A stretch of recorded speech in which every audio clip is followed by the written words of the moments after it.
Hi guys, good morning. So, pakita ko sa inyo ating bagong update. Is yung ating sa version 6.01 natin. Ating pre-generated voucher. So, ano po tong pre-generated voucher?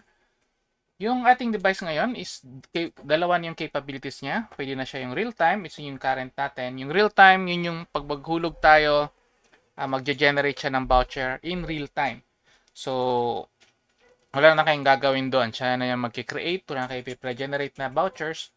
Tipong ganon. So, ang drawback lang doon is every time na maghulog, kukonect siya sa Ambada controller natin, tapos mag-generate. So, may chance kasi pag mabagal yung network, mabagal din yung generation ng code. Or kung mabagal din yung OC200 niyo or controller, mabagal din yung pag-generate ng code. So, ito naman ngayon is siya, pre-generated. So, ibig sabihin, i-generate natin yung generate natin yung voucher, tapos i-assign din siya sa device. Then, kukunin niya yung voucher at saka ilalagay sa ating device. So, sa ganung way, mabilis yung pag-generate, pagkulog, mag-generate, since generated na siya, mas mabilis yung pagbigay ng ating voucher code. So, yun lang yung drawback nun. Kailangan yung i-manually i-generate. So, ano din naman yung pros nito? So, dahil dito, sa setup na to, pwede na po yung device natin sa ibang mga voucher provider like yung sa PU Wi-Fi na naka-pre-generate sila or mag-generate ka based dun sa sa token nila. Tapos pwede nyo na automatic din na kukuha dito. So ganun pa rin guys, automatic pa rin siya. So i-create nyo lang, hindi nyo nalalagay yung SD card or whatnot. Siya na mismo yung makikipag-usap sa Amada controller kung ano yung na-generate na voucher. So at least is pa rin yung paggamit. So ipakita natin ngayon, ito connected siya sa OC200 natin. So kung papansinin mo, ito siya, nag-check siya ng voucher. So kita niya, machine unavailable kasi wala pang ma-generate na voucher. So mag-reset lang yan siya hanggang sa naka-generate ka ng voucher. So at least hindi magagamit ng customer nyo kung wala pa kayo na-generate. So punta tayo sa ating desktop. So ito yung OC200. So pakita ko sa inyo ngayon kung paano mag-generate. So basically guys, kailangan nyo lang is yung device ID. Device ID ng inyong ng inyong device. So ang format natin is ito. Kita ko lang sa baba. So meron tayong device ID. So ito actually yung siyang device ID na to. Device ID. Tapos space, then PHP 5 or kung ano yung peso na ilagay. Then itong 3 hours, same pa rin ang format, pero actually ito guys, ito yung message na ilalagay nyo sa So pwede nyo to gawing 3 hours dito. Kasi message yan siya. So comma, then itong 001. Ito, depende na to sa inyo kasi yung device kasi natin is capable siya na, for example, mag-pre-generate kayo ng maraming vouchers para sa 5 peso. I-01, 02, 03 nyo lang, tipong ganon. Kasi bawal naman yung sa voucher group na pare-pareha, di ba?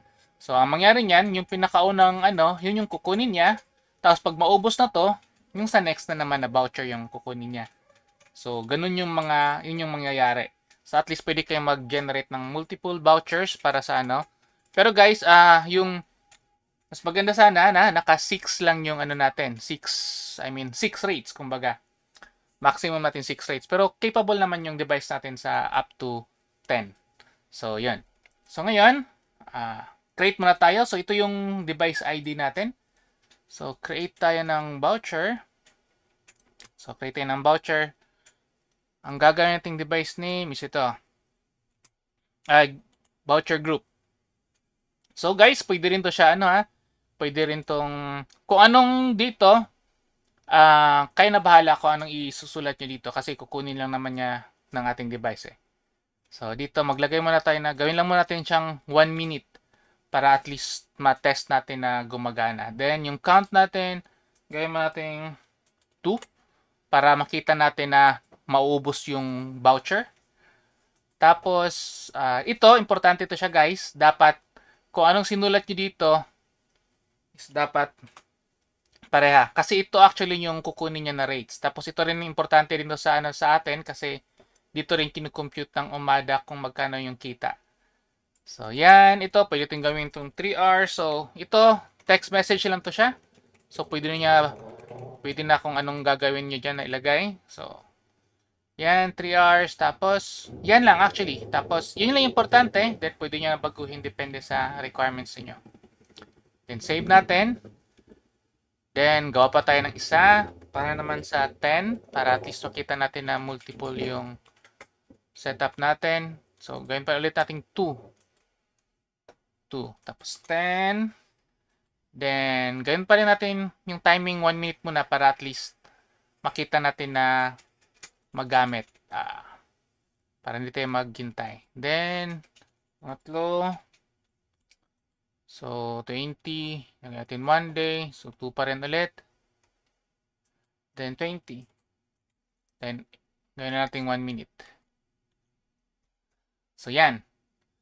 So, ngayon guys, meron na tayong 6 na voucher kumbaga. Tapos, may 3 tayong voucher groups. So, reset natin yung device natin para kunin siya. So, reset natin. So, pakita lang natin para mas ma-focus. So, reset. Then, connecting.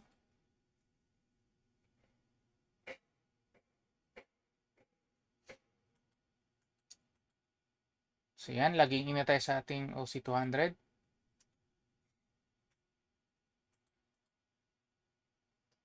So, version 5.15. So, dito, kukunin na yung vouchers. So, papakita dito kung ilan yung nakuha niya na vouchers. Saka nakasetup. So, yan. PHP 20. May dalawa. PHP 5. Saka 10. So, tagdadalawa siya. So, kunin na niya. So, yun. So, nag-start na. So, ngayon, hulog tayo. Tayo ng 5 pesos. So, hulog tayo ng 5 pesos.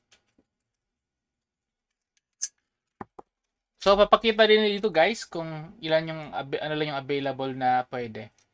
So, 5 hours. So, 10. Ayan. So, yan. Meron tayong 678330. So, i-try natin yan, no?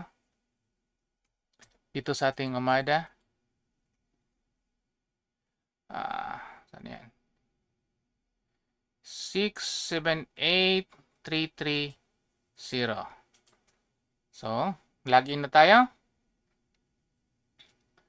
So, nag-okay na. So, refresh natin ito dito. So, nakita natin na gumana. Next is, try ulit tayo maghulog. So, para sa isa pang device. So, 5 peso ulit. So, pansin niyo lumabas yung 3 hours kanina. So, ngayon, ano pa tayo ng isa pang device?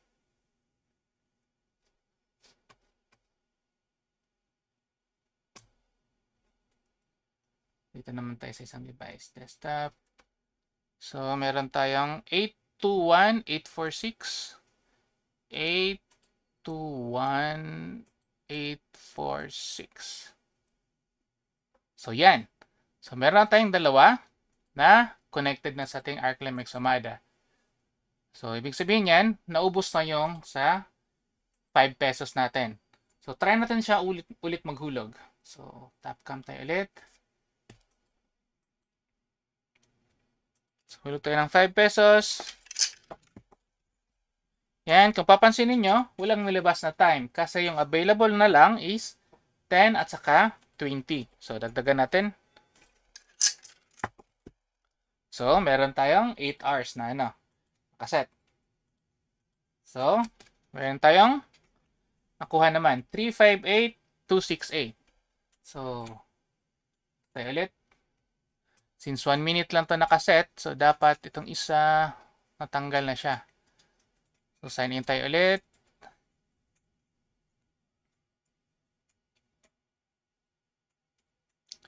And 358268.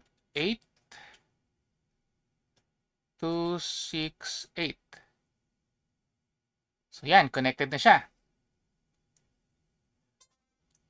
So, refresh ulit natin. So, yan, natanggal na yung isa.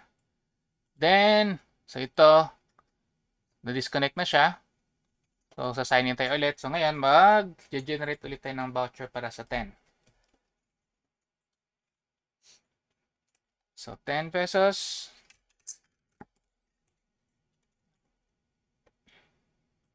So, yan, 5. So, 10, 20 only. So, yan, generate tayo. So, 090450. So, tayo ulit. 090450. So, login tayo ulit. So, yan, connected. So, ibig sabihin yan, nagamit na yung iba nating voucher. Ito, hintayin natin ulit na gamitin naman natin yung 20. So, ito, since okay na itong sa kabila. So, ulit tayo ulit.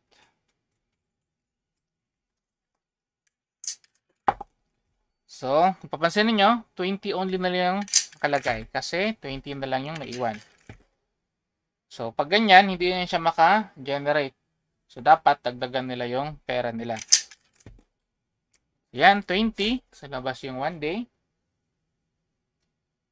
So, yan. So, login tayo ulit. Yung natin is 725,673. Yan. So, kung papansin natin, isa na lang naiwan natin na voucher. So, ulitin natin ito. Gamitin natin to. Then, generate tayo ulit ng another pa na 20.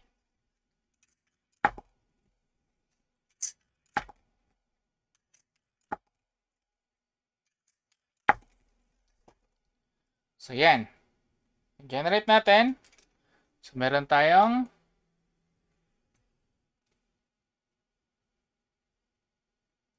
175,517. So, okay na siya. So, ngayon, alam natin ngayon na ubos na yung code natin. So, tingnan natin kung anong mangyayari sa kanya. So, pag clear natin siya, press natin siyang button. So, ang gagawin niya dyan is mag-check siya muna. So, ngayon, wala na siyang voucher. So, mag-reset na lang to siya.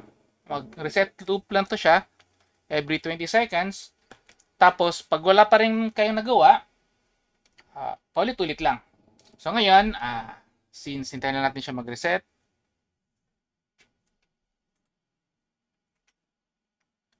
so, reset. Before nyan, gawin natin na lang Yan na, nag-reset na siya. So, gawa tayo na ulit ng panibagong voucher. So, yung voucher natin ngayon, since hindi tayo pwede makakreate ng parehong name, pwedeng gawin na siyang 2. So, ito lang muna yung gawin natin na voucher. So, lagay tayo ng 2 lang muna. Tapos, 5. Tapos, 1 minute ulit. So, save natin. So, kung papansinin mo, yan, pag restart nito, so hindi ko press yung reset. Pag restart nito, kukunin nyo yung bago nyong na-create na mga vouchers. So, ganun lang siya kadali guys. So, pwede kayong mag-ipon or mag-imbak ng mga vouchers. Tapos, i-delete nyo yung mga kompleto na. Tapos, generate na lang ulit. So, yan, tingnan natin ulit.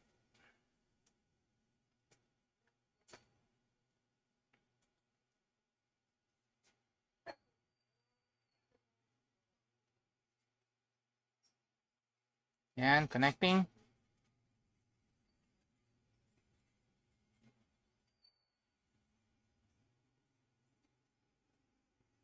So, yan, may nakuha siyang 5, tapos may 2 pieces na voucher. So, sa ganung way, pwede tayo ulit pwede na ulit maka-generate yung inyong mga customer. So, hintayin na natin siya mag-insert coin.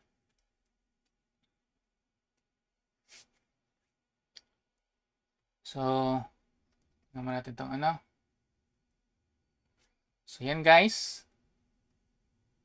So, kahit na hindi nyo to i-delete, ang kukunin pa rin niya is yung may mga available na vouchers. So, pero mas maganda na i-delete pa rin niyo to para at least mas magiging ma-empty yung ating ano, yung ating UMADA controller. So, yan, check natin. So, dito makikita natin yung total vouchers, tapos na-expired na. So, yan. Then, pwede pa tayo ulit maka-create. So, kung papansin niyo, create ako ng same pa rin, pero 3. Same siya na 5. So, hindi to siya mag-ano guys ha, hindi siya magdadagdag doon. So, per voucher, voucher group pa rin yung pagkukunan natin. So, pag maubos na yung isang voucher group, saka pa lang siya lilipat sa pangalawa pagka-restart niya. So, yan, kung papansin niyo, reset pala natin ulit. Tingnan natin niya ano. Dalawa tong nilagay na ano, 5. Pero 2 pa rin yung kukunin niya, yung pinakauna lang. So, yan, check natin.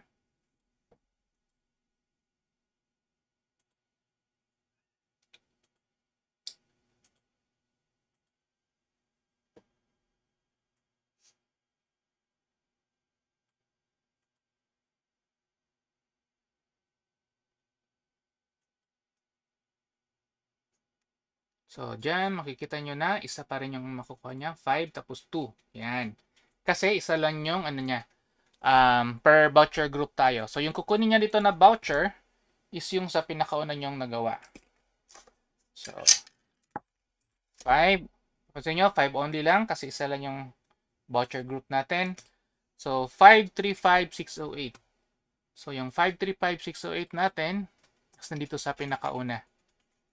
Unang nagawa. So, pag maubos na to, pag restart niya, ito naman yung kukunin niya. So, yun guys, yung update natin sa ano. Ngayon, pakita natin kung gagana ba siya sa ibang provider. So, may isang sample tayo dito. So, ito yung kay PU Wi-Fi. So, shoutout lang kay PU Wi-Fi. So, kung papansinin mo, palitan ko muna pala ng ano. Kasi para hindi na ako mag-reconfig, palitan na lang natin ng ibang chip. Itong isa, naka-setup to siya doon. So, same pa rin guys. Yung isi-setup nyo lang is yung username, password nung sa controller ninyo. At saka yung hostname. So, kailangan natin siya na mag-load para makita ninyo kung saan siya naka-connect. Connecting to LAN.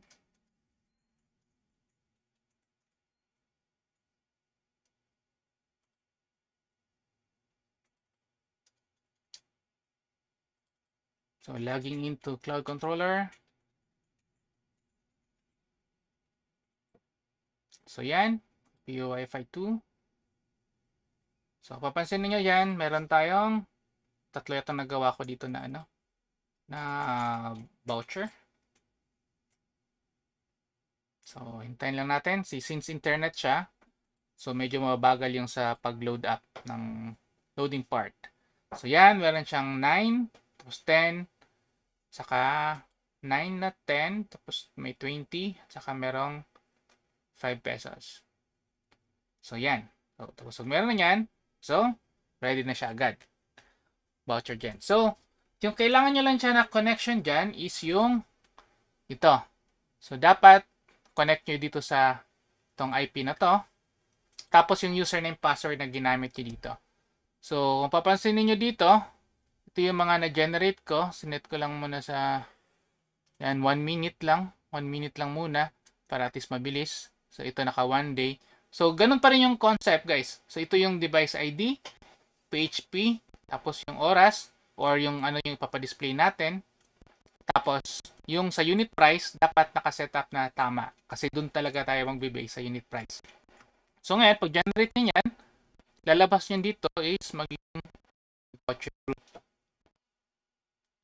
So, baga lang. So yan. Yan yung voucher group. So meron tayong 5, saka ano. So ngayon, try natin mag-generate. Hulog tayo ng 5.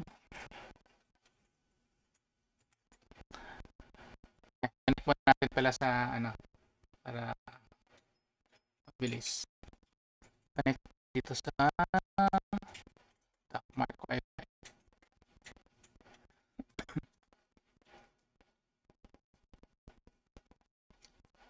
So yan.